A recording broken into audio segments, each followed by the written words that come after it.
ارے نادو پتری تو، میں غلطی تو نہیں کر رہا ہوں تجھے پہچاننے میں؟ بالکل نہیں، اندر چلو، تم سے ایک ضروری بات کرنا ہے۔ نادو فوراً ہی مقصد کی بات پر آ گئی۔ آ جاؤ اندر، وہ ایک دم بولا۔ ہم اندر آ گئے۔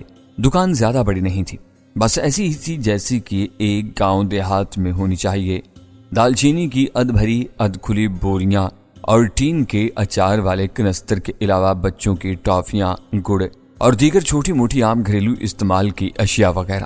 ایک بوسیدہ سی میز کا کاؤنٹر بنایا ہوا تھا، وہاں پر 3 ٹانگوں والی کرسی جسے دیوار سے ٹکا کر چوتھی ٹانگ کا کام لیا جا رہا تھا، 2 اسٹول تھے۔ میرے لیے ایک بڑا خطرہ بائک تھی، کیونکہ یہاں گزشتہ شب گگل اور اس کا ایک آدمی آ چکا تھا۔ کیا خبر وہ یا اس کا کوئی ساتھی یہاں موجود رہا ہو، جس کی اگرچہ اتنی زیادہ امید تو نہیں تھی، مگر احتیاط کا تقاضا یہی تھا کہ بائک ہمارے لیے مصیبت نہ کھڑی کرتے۔ ممکن تھا پولیس کو بھی بائک کی چوری کی رپورٹ درج کروا دی گئی ہو، اس لیے میں نے کوشش کی تھی کہ بائک کو دکان کے چھپرے کی سائیڈ میں اس طرح اسٹینڈ کروں کہ وہ آتے جاتے لوگوں کو بآسانی نظر نہ آ سکے۔ بہرکیف ہمارے بیٹھتے ہی میں نے دیکھا نادو نے اپنے دوپٹے کے پلو سے کوئی بڑی سی گانٹھ کھول کر اس کے اندر سے ایک پڑیا نکالی اور وہ خاموشی سے وسایا نامی اس عمر رسیدہ آدمی کی طرف بڑھا دی۔ اس کی آنکھوں میں ایک عجیب چمک سی ابھری اور وہ محبت سے بولا، کتنا خیال ہوتا ہے تجھے میرا؟ یہ بتا بہن جی، نورا تو ٹھیک ہے نا؟ تو خیریت سے آئی ہے نا؟ یہ کون ہے؟ تیرا قسم تو نہیں؟ ارے چچا وسایا، تو نے تو ایک ساتھ ہی اتنے سارے سوال کر ڈالے اور سب فضول بیکار۔ اصل سوال میں نے تجھ سے پوچھنا ہے اور جواب اگر تلاش بھی کرنا پڑے تو تجھے کرنا ہے۔ نادو بولی۔ ہاں بول، کیا بولنا چاہتی ہے؟ چچا وسایا نے جیسے موالیوں کی طرح اپنا سر دھنتے ہوئے کہا، ساتھ ہی اس نے پڑیا کہیں دراز میں ڈال بلکہ سنبھال لی۔ نہ جانے یہ پڑیا کیا تھی، تاہم مجھے لگا اس میں افیم یا کسی اور نشے والی شے کی ڈوز ہوگی۔ ایسے میں مجھے نادو بڑی چلتا پرزا محسوس ہوئی۔ بہرکیف میری توجہ اس کے سوال پر مرکوز تھی، جس نے چچا وسایا نامی اس ادھیڑ عمر آدمی سے پوچھنا تھا اور جس کی شاید رشوت بھی اس نے پڑیا کی شکل میں اسے تھما دی تھی۔ یہ مجھے نہیں معلوم تھا کہ پڑیا اس نے کہاں سے حاصل کی تھی یا پہلے ہی سے اس کے پاس تھی، تاہم بعد میں معلوم ہوا کہ وہ اس نے اپنے ماسی سے ہی لی تھی۔ یہ افیم کی پڑیا تھی۔ چچا تجھ سے ایک کام ہے، بہت ضروری، پر شرط یہ ہے کہ تجھے اس راز میں رکھنا ہوگا، پھر میں تجھ سے آگے بات کروں گی، نادو نے محتاط لہجے میں کہا۔ وسایا نے اپنی گھنی سفید بھویں سکیڑ کر نادو کی بات سنی اور ایک نظر مجھ پر بھی ڈالی، پھر ہنستے ہوئے بولا، تیرا حکم ہو اور میں نہ مانوں؟ جانتی بھی ہے مجھے کہ تیری کوئی بھی بات مجھ تک پہنچی سمجھو کہ وہ کھو میں گر گئی۔ چل بول اب۔ جانتی ہوں۔ نادو بھی مسکرائی، پھر ایک دم سنجیدہ ہو کر بولی، 2 کڑیاں ہیں، جوان اور غیر شادی شدہ۔ ادھر صادقہ آباد اسٹیشن سے تھوڑا آگے کہیں راستے والے دیہاتی اسٹیشن میں پانی پینے اتری تھی کہ انہیں چند لوگوں نے دھوکے سے اغوا کرنے کی کوشش کی، مگر وہ کسی طرح بھاگ نکلی۔ یوں ان کی ٹرین بھی چھوٹ گئی۔ ہمیں جہاں تک پتا چلا ہے کہ وہ پناہ کے لیے ادھر ہی آئی ہوں گی یا پھر آگے کہیں نکل گئی ہوں گی۔ تو یہاں پنڈ کی ہی نہیں پورے علاقے کی خبر رکھتا ہے، یا پھر کوئی طریقہ بتا ایسا ذریعہ کہ ان دونوں لڑکیوں کا پتہ چل سکے۔ نادو نے اپنی بات ختم کی۔ وسایا نے بڑے غور سے اس کی بات سنی، پھر کچھ سوچتا بنا رہا۔ اس کے بعد ایک بلغمی کھانسی کھانس کر بولا، کیا یہ بات پولیس میں بھی بتانے کی نہیں تھی؟ فی الحال نہیں، نادو نے محتاط لہجے میں جواب دیا۔ معاملہ کیا ہے آخر؟ اس بات کو بھی چھوڑ، بس صرف وہ بات کر جو میں پوچھوں۔ ٹھیک ہے تو پھر سن، کہتے ہوئے اس نے ایک گہری سانس لی۔ میرا دل یک بار کی زور سے دھڑکا۔ اس کا انداز ہی ایسا تھا جیسے وہ کچھ جانتا ہو، لہٰذا میری نظریں اس کے چہرے پر چسپاں ہو کر رہ گئیں۔ وہ بتانے لگا، ابھی کل ہی کی بات ہے، میں ماں میں بشیرے کی چکی پر گیا تھا اپنی دکان کے لیے آٹے کی بوریاں اور بیسن لینے۔ وہی یہ سننے میں آیا کہ ہفتے کی رات 3 سے کوئی 4 بجے کے درمیان کسی نوجوان لڑکی نے ایک گھر کا دروازہ کھٹکھٹایا تھا۔ یہ جرا شکور شاہ کا گھر تھا۔ وہ تو گھر میں نہیں تھا، کسی دوسرے گاؤں گیا ہوا تھا، لیکن اس کی بیوی حنیفہ اور جوان بیٹا پرویز عرف ڈاڈا موجود تھے۔ لڑکی کا نام کیا تھا؟ میں نے بے اختیار دھڑکتے دل سے درمیان میں پوچھ لیا۔ وہ میری طرف دیکھنے لگا، پھر جواب میں بولا، نام کا تو نہیں پتا چل سکا۔ پھر میں نے بھی زیادہ دھیان نہیں دیا، پتا ہوتا تو تفصیل معلوم کرتا۔ اب جا کر تفصیل پتا کرنے کی کوشش کروں گا، یہ کام ہم ابھی جا کر خود ہی کر لیں گے، میں نے جلدی سے کہا اور نادو کی طرف دیکھا۔ چلو نادو، ماں بشیرے کی چکی پر چلتے ہیں۔ نادو نے میری طرف دیکھا اور بولی، اتنا جلد باز نہ ہو، یہ اپنا چچا وسایا ہے نا، ابھی جا کر ساری تفصیل خود ہی معلوم کر لے گا۔ میں بے چینی سے ہاتھ ملنے لگا تو وسائے نے بھی مجھ سے یہی کہا، نادو ٹھیک کہہ رہی ہے نوجوانا، تجھے غیر اور اوپرا سمجھ کر شاید زیادہ بات نہ بتا سکیں، مجھے سب پہچانتے جانتے ہیں، ساری تفصیل لے کر ابھی آتا ہوں۔